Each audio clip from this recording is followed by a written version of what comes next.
So you guys want to know how to get your hands on these beautiful new exotic class items that Bungie has just finally released this week for us that give you double exotic perks on one item.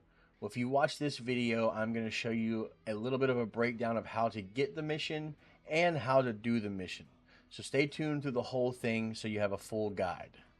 Now that you're here, I'm gonna go ahead and show you what exactly I'm talking about. So these right here are gonna be your warlock specific bonds, the exotic bonds with some of the perk combos that I've gotten. The mission is fairly easy to run. It takes about 30 minutes to do, but you will get a guaranteed drop of your class item for your character every single time you run it, you and your partner. It is a duo mission, so you can't do this solo and you can't do it with more than two. But this is just some combos I have. Let's get into how we do this. First things first, what you're going to want to do to unlock the mission is you're going to want to go to the Pale Heart. And in each of the major sections, being the landing, the blooming, and the impasse, you can start with the landing if you'd like. How I did it from left to right just so it's easier on my brain. You're going to want to go to each location individually and do some overthrow. Once you do the overthrow and complete the final boss, you are on to the next step. If you don't know how to complete overthrow, I'm going to give you a little bit of an explanation here on how you know which areas to complete in each section. So in the landing, if you look around, you'll see these what look like Death Singer totems. If they're glowing, that means there's an area that you can go over there and complete, which would give you overthrow progress. Once you see no more glowing, and the next round is probably starting, so continue looking for the glowing totems. And also you can see the public event symbol on your screen like you see in other places. So it's not really that hard to find, but it's just some information for you guys in case you don't know where to look in order to do these. In the blooming, it's a similar process, but in this area, it's going to be blights instead of the totems. So look for like the black and white kind of flashing blights. Those are areas where you have to go to complete to progress the overthrow in this area. On top of that, you can also, again, look for the public event symbol on your screen. These don't really show up on your map because overthrow happens in every area. So it's not like a public event you can mark and go to and get a rally flag or anything like that. Now, when you're onto the impasse, it's the same exact thing, but in this area, you're going to be looking for these glowing, like pyramid type things that we had from Beyond Light, when these were first introduced. There's ones in the sky that aren't glowing. Don't worry about those. You're going to want to worry about the ones that are glowing. So here on my screen, you can see there's 3 of them. So I need to go complete all 3 of these for the next step. Once you figured out how you want to do it and in what order, what you're going to want to do here is you're going to want to complete the overthrow in each area, leading all the way up to the boss. So round 4 of overthrow, basically. Once you kill the boss in round 4, you're not done in this area. You and your partners, or by yourself, however you're doing it, you're going to want to hop on your Sparrow or run around with your Eager Edge, and you're going to be looking for a specific enemy called a Keeper. It's got a longer name than that, but we just call them Keepers because it's easy for us to remember. These Keepers are Hive Guardians, like the Lucent Hive. They're wizards, so they're not hard to find, and they're pretty easy to kill. They're not very hard at all. I mean, nothing's really hard in this area, so you shouldn't have a problem defeating them. But once you have found the Keeper in that area and defeated it, you're ready to move on to the next area. I'll go ahead and show you on screen right now what the Keepers look like. I'm just sending you a picture of a reference for it because I definitely forgot to record me defeating a Keeper for this video, so I do apologize. But here on screen now is what the Keepers kind of look like. This is just a picture reference from whenever, I don't remember, whenever they came out. Was it Witch Queen? Yeah, Witch Queen, that's when it was. Once you've done this in all 3 of these areas, you will have unlocked the Dual Destiny quest. This is the quest that you need to unlock to be able to complete and get your exotic class items. Now that you've unlocked the mission, you are ready to run it, but keep in mind this is a duo only mission. You cannot solo or 3-man this at all. When you start this mission, you and your teammate are going to be given a buff either called Darkness Align or Light Align. This allows you to step on either a Darkness plate or a Light plate and activate them. You will need this buff throughout the entire mission, so make sure you keep in mind which one you have just to make it easier on yourselves.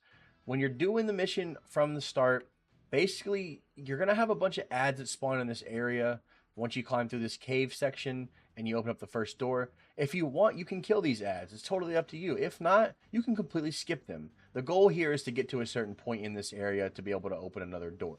So do what you must. If you have a hard time skipping them, then I would recommend just going through, clearing them out. It's going to be slower, but if you want to go for faster times, I would definitely just go ahead and go around these guys and make your lives a lot easier. Once you've made it through the first section of enemies, whether you destroyed them all or you just skip past them, you're going to come up against two doors once again. The same thing that you did when you started the mission is the same thing you're going to be doing here, as you and your partner need to find your respective plate and stand on them. I believe the left side is the dark plate and the right side is the light plate. So once the darkness aligned person stands on the dark plate and the light aligned person stands on the light plate, these two doors will open and you will be on to the next section, which is just another little run section you have to get through. Once you are through that little running section, you're going to come up against a rally flag. This is the first part, the first technical part of the mission. You and your partner, to start the encounter, you have to stand on your respective plates again. So dark on dark and light on light, and this will start the encounter.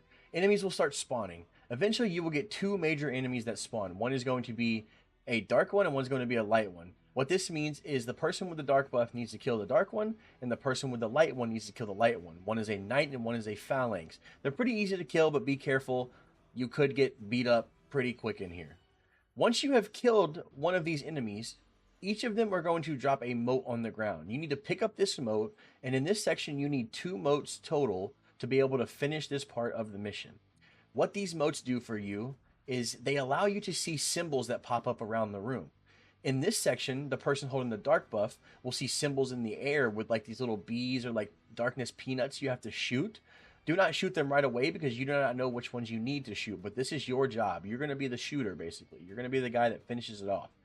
Now, the light guy who is on the bottom will get the phalanx, and the same thing happens for him. When he kills his specific enemy, he is going to see a mote drop on the ground, and then there's 2 totems at the bottom of this room. 2 pedestals, if you would say. Basically, what this guy needs to do is he's going to be able to see what symbols are on these pedestals. And he's going to read them off to you up top from left to right, and you're going to shoot what he tells you to shoot. These symbols you might recognize. They are from Vow of the Disciple. If you've never done Vow of the Disciple, there's many charts online that you can find that tell you what the symbols are, so it makes it easier for you and your teammate. If you have done Vow, then you will recognize all of these, and it will be simple and easy for you to do. Now, after you complete the first one, you will be teleported into a new room. Basically, you're doing the same exact thing you just did, but in the second room, the roles are swapped. In the first room, the dark guy was the shooter and the light guy was the reader. In this room, it's the opposite. The dark guy will now be the reader and the light guy will now be the shooter. Now that you understand that the roles are swapped, just make sure that once you kill your respected enemies, once the dark guy kills his guys, he gets 3 motes this time instead of 2. The motes increase per room, and you do this 3 times. So the first room is going to be 2 motes, the second room is going to be 3 motes, and the third room is going to be 4 motes. Once you have all 3 of your motes, have you and your partner switch sides, and you are going to read, as the dark aligned person, you're going to read from left to right on the pedestals what your partner needs to shoot. Your partner will then shoot them, and if shot correctly, you will be teleported into the next section. As you can see right here, we're in the second room, and you can see on my screen, I see 3 different symbols. This is just another visual example for you guys so you know exactly what's going on here. What I did was I read out from left to right from my partner what those 3 symbols were, and he shot them. You can see they disappeared, and we were getting teleported to the next point. That means you have completed it correctly. Now that you completed the second room and you're on to the third, the roles have swapped once again, returning to what it originally was in the first room. So the guy with the light buff is going to be the reader, and the guy with the dark buff is going to be the shooter. You and your partner need to go through and defeat your major enemy 4 times in this room, picking up 4 modes to be able to complete the process and finish off this section of the mission. Once you have completed the first part of the mission, you are now on to just a transition or a jump puzzle that you have to get through, which is not that bad, but there is one part that's kind of annoying, so just pay attention and take your time so you don't end up wasting your time. After you get to this jump part, you will come up to 2 more plates, just like you witnessed in the first little opening section and the second section to start the encounter. You and your teammate must stand on your respective plates again to activate this part. This will change the room and open up a path for you and your partner to stay on your own sides for the first 2 plates. And basically all you're doing is unlocking the room, allowing yourself to pass through this room and get to the next part. The first plates will be on the same side, so dark's going to be on left for the first 2 plates, and light's going to be on right for the first 2 plates.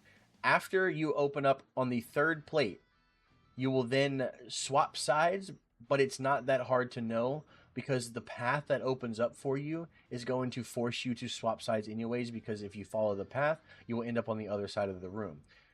At that point, you and your partner will stand on your last plate, and your next objective is just to defeat the enemies ahead of you, and you're on to the next part.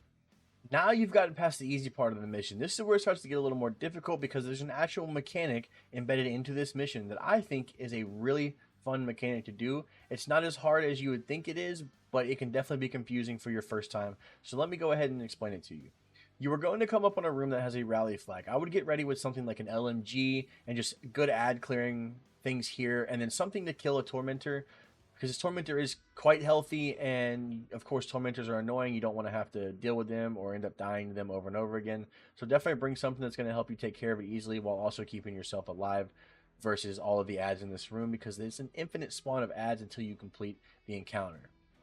While you're in this encounter, you're probably going to see this weird like half clock looking type deal in the back of the room with some darkness connections connecting to the resonant little peanuts that we see in Caretaker that open up the doors for the runners. This is the mechanic that you have to complete in order to get past this mission. Now, I'm going to explain this in the best way that I possibly can that helped me understand it from my friends and I, and the way that I explained it to the rest of my friends who wanted to do the mission for themselves. What's going to happen is you're going to kill a bunch of ads, and eventually a Tormentor will spawn. Once this Tormentor spawns, you will then defeat this Tormentor. The person that lands the final blow on the Tormentor will get a buff that allows you to shoot the peanuts in the back of the room. Do not just randomly shoot any peanuts. You and your teammate have to work together to figure out which ones you shoot. On your screen, the connections you have are not all the same that your partner's connections show on his screen. So what I recommend that you do is, if you have the buff, tell your teammate to read out basically from 1 through 9, 1 being the top left of the peanuts and 9 being the top right, just to make it easier on the brain so you're not getting confused, because this buff only lasts about 30 seconds. When your partner, as you can see on screen, my partner, I read off to him what I saw on my screen.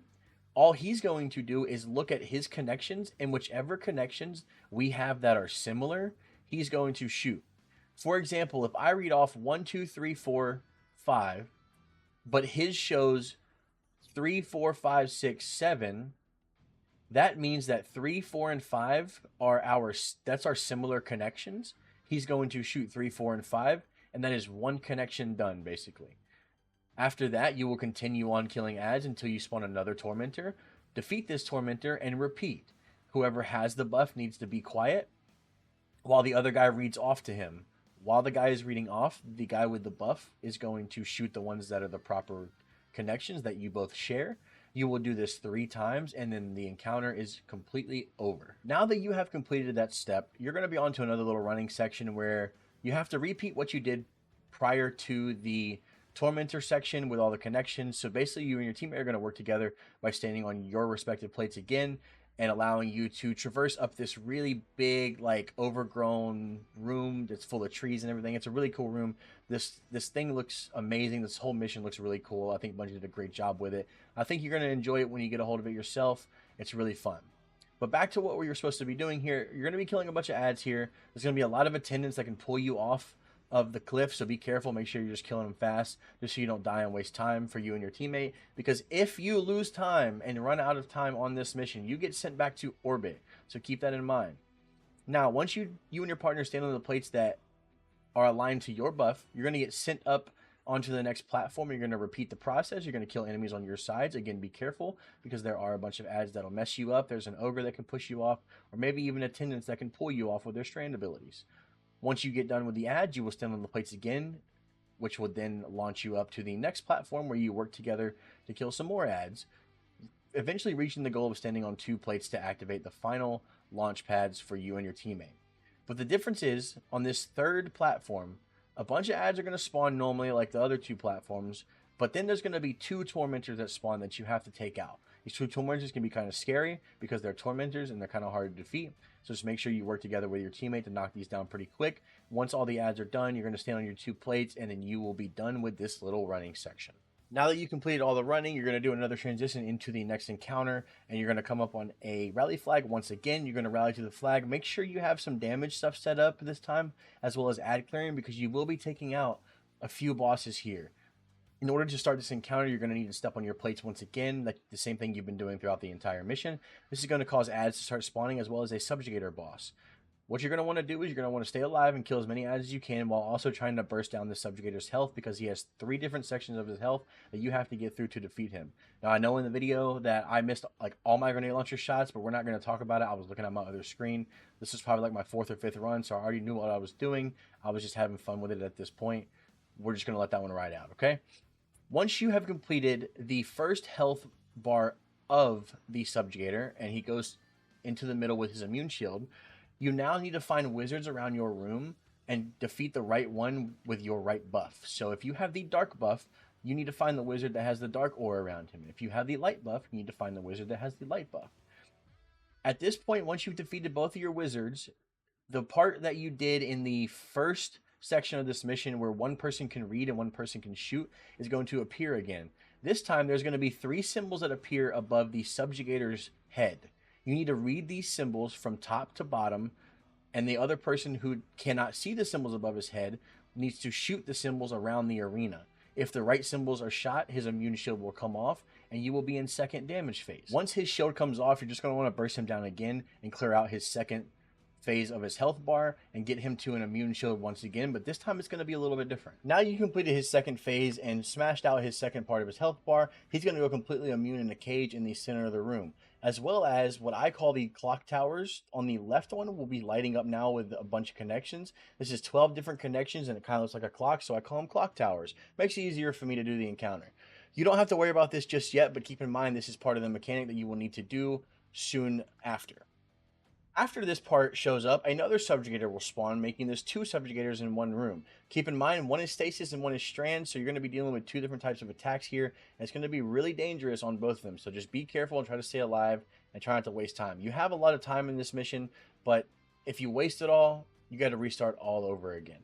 When the second Subjugator spawns, you will then do the same thing you did to the first one, and you will burst down his first health phase, and you will go on to the wizard phase again. So kill your 2 wizards, and then you will be on the second part of his health. Once you get to the point where you can damage the second Subjugator now, you will clear out his second health bar, which is going to put you into the next phase of this mission, which is a lot more technical than you were doing before, but it's the same process you did in the first Tormentor room. It's just faster. But so let me go ahead and explain that for you guys, just so you know how to do it and it doesn't get way too confusing for you when you're doing it yourself. Now that the second Subjugator's second phase is done, you're going to move on to the clock towers. What you need to do here is one person needs to go to the left one and one needs to go to the right one. You're theoretically doing the same thing that you were doing in the first time you saw this little clock tower setup, but this time only one connection is the same, and it's only going to show 4 connection at one time. The other difference is it's a little bit faster, and this one actually changes. So if you don't do one fast enough, it may change all 4 connections and you have to reread. So just make sure you and your teammate are paying attention when you're doing this. What you're going to do is have one person read out which connections they have while the other one says which connection to shoot. So my partner here is reading out all 4 of his connections, and I'm telling him which one is the same for both of us. To make this easier on yourself, like I stated before, look at it like a clock. So your number 12 is going to be at the top, your number 3 is going to be at the right middle, your 6 is going to be at the bottom middle, and your 9 is going to be at the left middle. If you know how to read a clock, and this is going to be very, very simple for you. If not, you can come up with some sort of strategy that works for you and your partner. Doesn't matter, nobody's judging that you can't read a clock. It's okay. I know everything's digital these days. Now that you figured out the orientation of this clock tower, have your partner read out, or yourself read out the connections to one another, and then have the other person tell you which one it is. In the video, you can see that my partner, I know you can't hear it, but my partner is reading out his connections for me, and I'm telling him which one to shoot. So if the similar connection between the 2 of us is 1, I'm saying 1. That means you and your partner both need to shoot 1 on both of your sides. If your similar connection is like 5, for example, you need to tell your partner shoot 5, and the both of you shoot 5. You will do this 3 times, and then that part is completely done. After the clock towers have been completed, you and your partner are going to then finish killing these 2 Subjugators in the room, and the hard part of the mission is completely done. The rest of the mission is quite interesting. I'm not going to show it here on screen just because there is no guide needed for it. It becomes a choice of your own, let's say, but I don't want to spoil it for people who haven't done it. I'm just here teaching you how to get to the point where you can finish the mission, kill these 2 subjugators, and get your class item. The rest is up to you. I wish you the best of luck. Have fun with the mission. It is amazing. Have fun with your new class items. And if you enjoyed this video at any point, please consider leaving a like and subscribe. It is highly appreciated. And I will see you guys in the next one.